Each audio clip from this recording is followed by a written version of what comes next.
Pat Leonard is currently Vice President, Strategic Partner and Business Development at Credly, a web based platform that transforms knowledge, skills, and achievements into digital credentials that empower individuals to capture opportunities and organizations to measure that impact.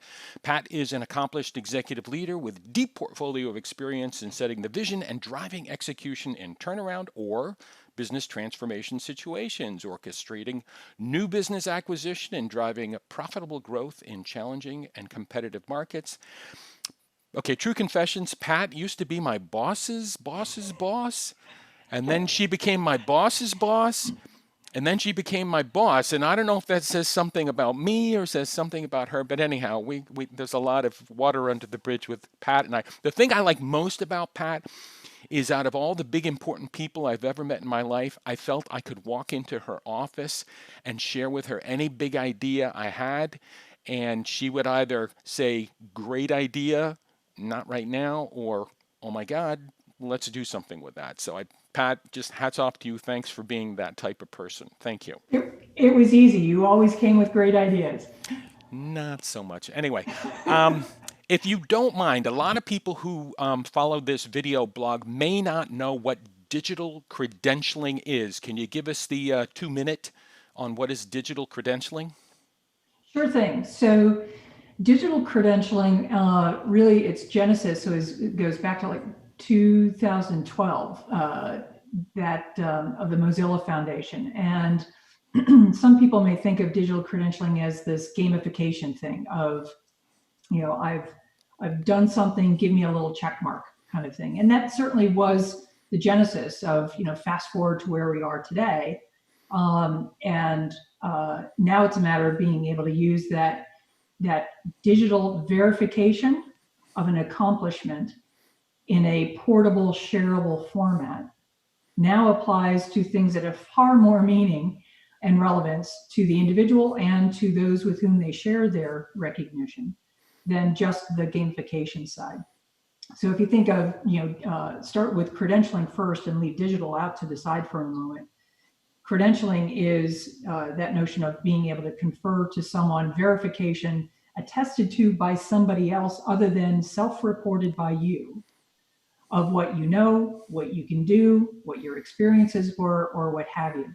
So that verified proof point is, a credential, a certificate, a badge, or something else like that. Digital now means this information is now no longer locked behind a registrar's door or an employer's HRIS system or performance management platform, but rather it's in digital form. And the person who learned it and earned it, me, now has the ability to share that with whomever as frequently as I'd like to across the board for whatever purpose it's going to serve, whatever goal I have. So that could be applying to a job, could be filling out an academic application, could be grant applications, could be a variety of things where you're looking to put forward, here's verified proof of my competency, skill, and experience. Got it. That's excellent. Thank you. How have things like COVID-19 and the other things we're wading through right now, how has COVID-19 impacted the digital credentialing marketplace?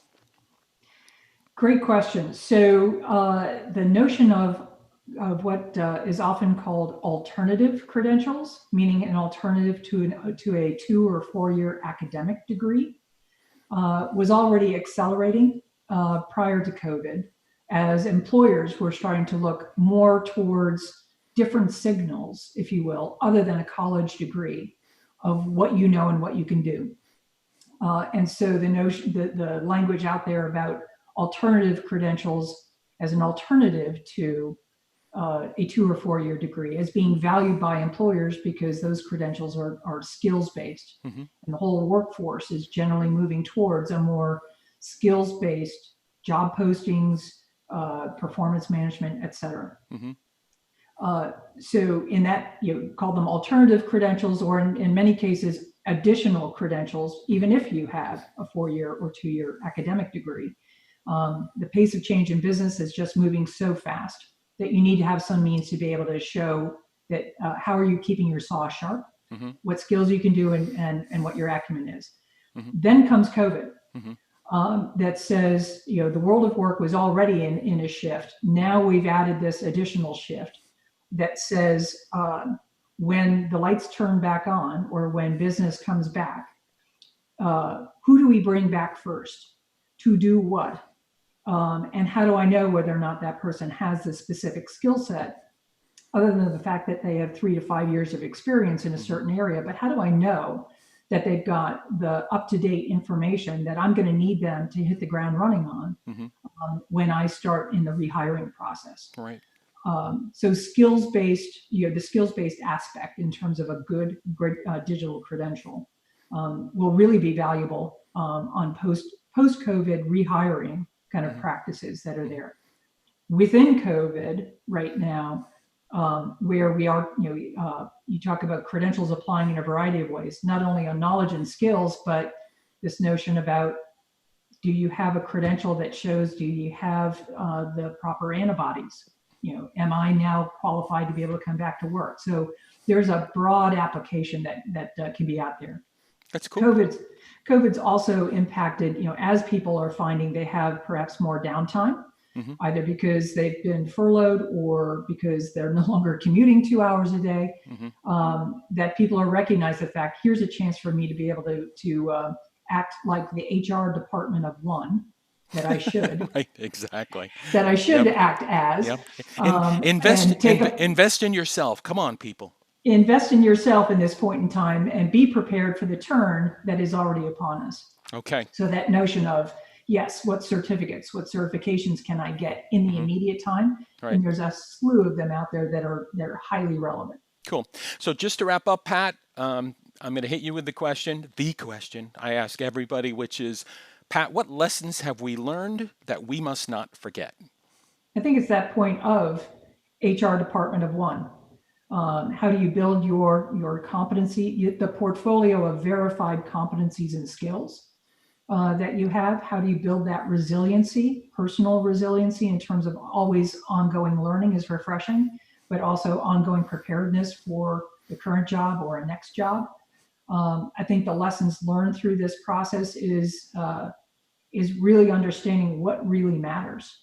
As we've all had to hunker down and go through this current experience, I think this forced self-reflection that has occurred across the board really is calling into question people of saying, how prepared am I to be as nimble and resilient and prepared for the future?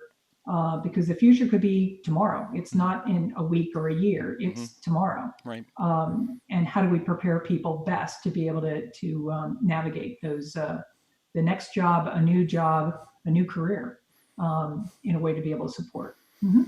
Okay. That's it. That wraps it up. Thank you so much for your time. Always great to see you. Great to see you. Thanks, Dave.